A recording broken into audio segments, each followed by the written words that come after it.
నేను ఎద్దుని, ఆ పరమశివుడికి నందిగా, భక్తికి బసవన్నగా, సంక్రాంతికి గంగిరెద్దుగా, వ్యవసాయానికి ఆధారంగా వెలసిల్లాను.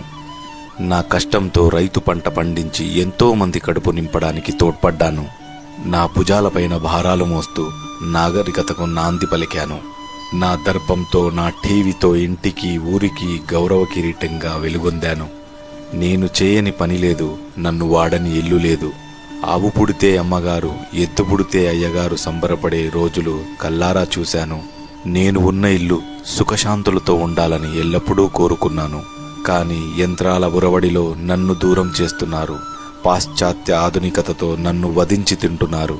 నన్ను వాడుకోవడం చేతకాక భారంగా భావిస్తున్నారు. కొన్ని వేల సంవత్సరాలు ఎద్దులా పనిచేసిన నన్ను వద్దనుకుంటున్నారు.